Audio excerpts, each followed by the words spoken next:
రా తమ్ముడు.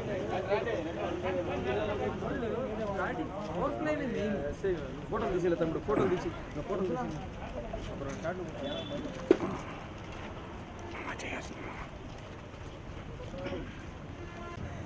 రా.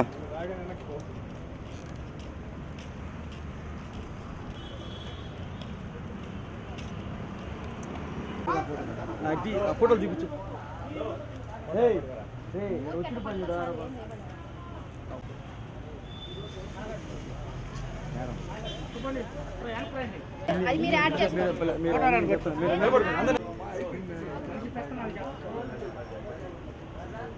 కానీ చూసిందంటే అసలు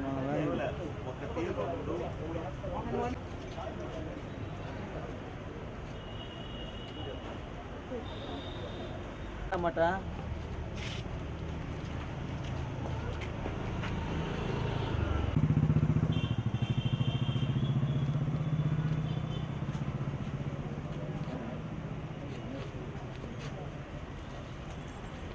కావాలంటే మళ్ళీ తీసుకోవచ్చు.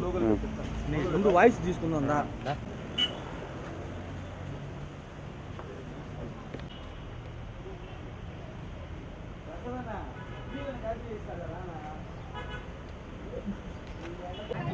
చూసానా పెట్టి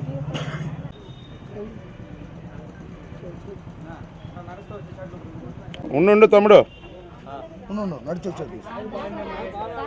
అక్క అక్క ఉండు అందరూ నడిచిపోయి పడతాయి.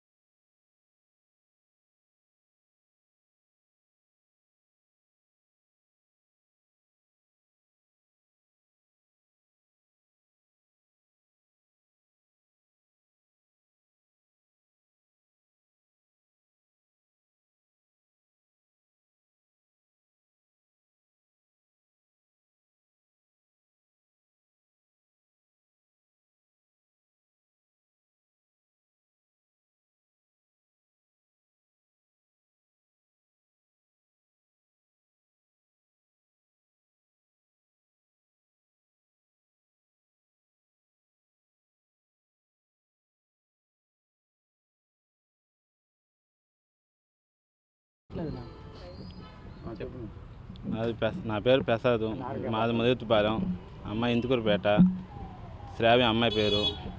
మాకు 2 సంవత్సరాల నుంచి పరిచయం ఉంది. మేము నరసింహ కొండకాడ మ్యారేజ్ చేసుకున్నాము. పోలీసులు మమ్మల్ని తీసుకొని పోయారు న్యాయం చేస్తామని. మాకు న్యాయం జరగలేదు. నాకు న్యాయం కావాలి, నా భార్య నాకు కావాలి. అమ్మాయిని తీసుకెళ్ళిపోయారు బలవంతంగా. న్యాయం చేస్తామని తీసుకొచ్చారు. మేము భార్యాభర్తమే. నాకు న్యాయం జరగకుండా అమ్మాయిని బలవంతంగా తీసుకెళ్ళిపోయారు. సీఏ పంపించేశాడు. సీఏ అడిగాం, సీఏ నా తెలియకుండానే తీసుకెళ్ళిపోయారు, తీసుకువస్తాము, పిలిపిస్తామని చెప్తున్నారు. పిలిపిలేదు. నాకు న్యాయం జరగాలి. ఎప్పుడు జరిగింది ఇదంతా? అసలు 24వ తేదీ జరిగింది. 23 పెళ్ళి అయింది. 24 నాకు న్యాయం కోసం. నాకు అమ్మాయి కావాలి. అమ్మాయి ముందు నాకు కౌంటింగ్ చెప్పిండి అని చెప్తాను.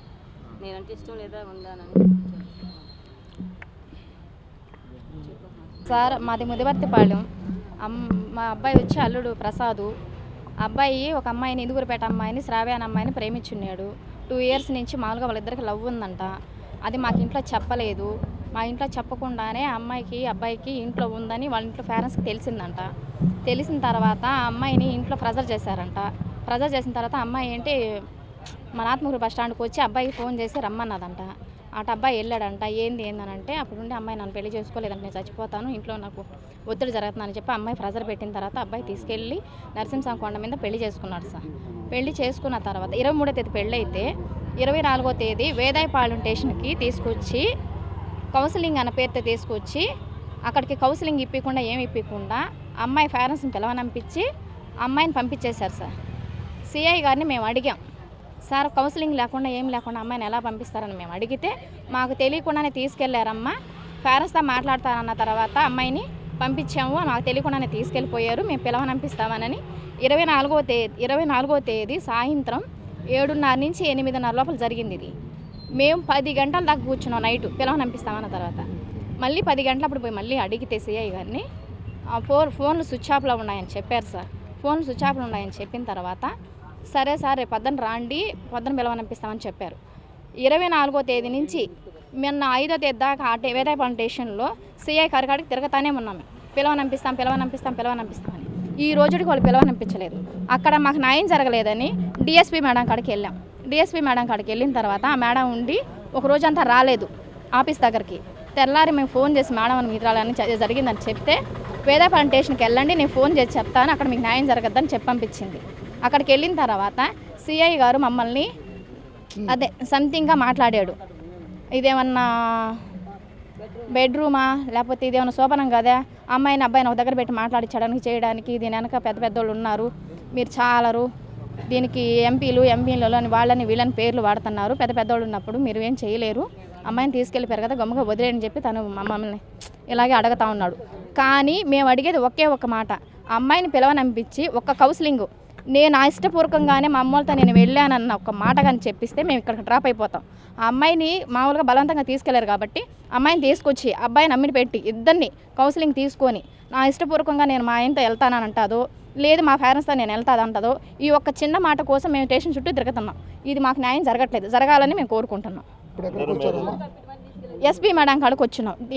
సిఐ కాడకపోతే న్యాయం జరగలేదు, డిఎస్పీ మేడం కాడకపోతే న్యాయం జరగలేదు, ఎస్పీ మేడం కాడికి వచ్చినప్పుడు ఇదే చెప్తాను సార్. ఇప్పుడు అబ్బాయిని మామూలుగా మ్యారేజ్ తీసుకున్న వాళ్ళిద్దరు మామూలుగానే వయసు ఉంది, ఇద్దరికి మేజర్లు అయిన తర్వాత వాళ్ళకి మేజర్లు అయినా కానీ వాళ్ళిద్దరిని విడదీసేశారు. అది మేడంకి విమర్శగా చెప్పి దీనివల్ల ఏమైనా చేస్తుందేమన్న నమ్మకంతో ఇక్కడ దాకా వచ్చున్నాం.